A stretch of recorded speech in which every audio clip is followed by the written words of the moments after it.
ମାଲକାନଗିରି ଜିଲ୍ଲାରୁ ବରିଷ୍ଠ ନାଗରିକ ତୀର୍ଥଯାତ୍ରା ଯୋଜନାରେ 71 ଜଣ ରାୟଗଡ଼ା ଅଭିମୁଖେ ଆଜି ଯାତ୍ରା କରିଛନ୍ତି।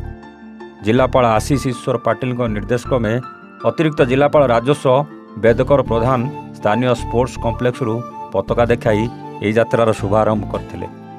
ଏହି କାର୍ଯ୍ୟକ୍ରମରେ ନବରଙ୍ଗପୁର ଲୋକସଭା ସାଂସଦ ପ୍ରତିନିଧି ସଞ୍ଜୟ ସରକାର, ଜିଲ୍ଲା କ୍ରୀଡ଼ା ଅଧିକାରୀ ମାଧବ ପାଙ୍ଗି ଓ ଜିଲ୍ଲା ସୂଚନା ଓ ଲୋକସମ୍ପର୍କ ଅଧିକାରୀ ପ୍ରମିଳା ମାଝୀ ଉପସ୍ଥିତ ଥିଲେ। ଜିଲ୍ଲାପାଳ ସମସ୍ତ ତୀର୍ଥଯାତ୍ରୀଙ୍କ ସୁଖଦ ଯାତ୍ରା ପାଇଁ ସମସ୍ତ ବରିଷ୍ଠ ନାଗରିକଙ୍କୁ ଶୁଭେଚ୍ଛା ବାର୍ତ୍ତା ଜଣାଇଛନ୍ତି। ମନୁଷ୍ୟ ଜୀବନକାଳ ମଧ୍ୟରେ ପୁଣ୍ୟ ତୀର୍ଥକ୍ଷେତ୍ର ପରିଦର୍ଶନ କରିବାର ପରମ୍ପରା ରହିଆସିଛି।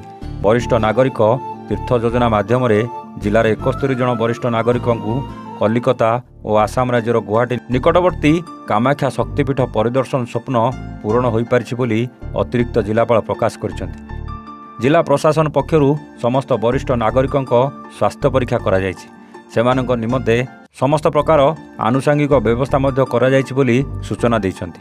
71 ଜଣଙ୍କ ମଧ୍ୟରୁ 33 ଜଣ ପୁରୁଷ ରହିଥିବା ବେଳେ 38 ଜଣ ମହିଳା ତୀର୍ଥଯାତ୍ରୀ ରହିଛନ୍ତି।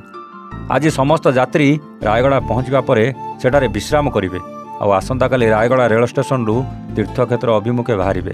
ରାଜ୍ୟ ପର୍ଯ୍ୟଟନ ବିଭାଗ ପକ୍ଷରୁ ଉକ୍ତ ଟ୍ରେନ୍ରେ ସେମାନଙ୍କ ସୁବିଧା ପାଇଁ ମେଡିକାଲ ବ୍ୟବସ୍ଥା, ଗାଇଡ୍, ଖାଦ୍ୟ ପାନୀୟ ସମେତ ସମସ୍ତ ବ୍ୟବସ୍ଥା କରାଯାଇଛି। ମାଲକାନଗିରି ଜିଲ୍ଲାରୁ ଏକ୍ସପୋର୍ଟ ଅଧିକାରୀମାନେ ସଦର ସାମାଜିକ ସୁରକ୍ଷା ଅଧିକାରୀ ରାଜୀବ ପୂଜାରୀ ଓ ରାଜସ୍ୱ କର୍ମଚାରୀ ରବୀନ୍ଦ୍ରନାଥ ନାୟକ ସାଥିରେ ଗସ୍ତ କରିବେ। ବିଶେଷ ଭାବେ ଆର୍ଥିକ ଭାବେ ଦୁର୍ବଳ ଥିବା ବରିଷ୍ଠ ନାଗରିକ ଏହି ଯୋଜନା ମାଧ୍ୟମରେ ତୀର୍ଥଯାତ୍ରା କରିବାର ସୁଯୋଗ ପାଇଥାନ୍ତି। ଏହି କାର୍ଯ୍ୟକ୍ରମ ଆୟୋଜନ କରିବାରେ ହରେକୃଷ୍ଣ କୀର୍ତ୍ତନିଆ, ରଞ୍ଜନ ମହାନ୍ତି ଓ ସନ୍ତୋଷ ବିଶ୍ୱାସ ସହଯୋଗ କରିଥିଲେ। ମାଲକାନଗିରିରୁ ବାଦଲ ବିଶ୍ୱାଳଙ୍କ ରିପୋର୍ଟ, A1 ଓଡ଼ିଶା।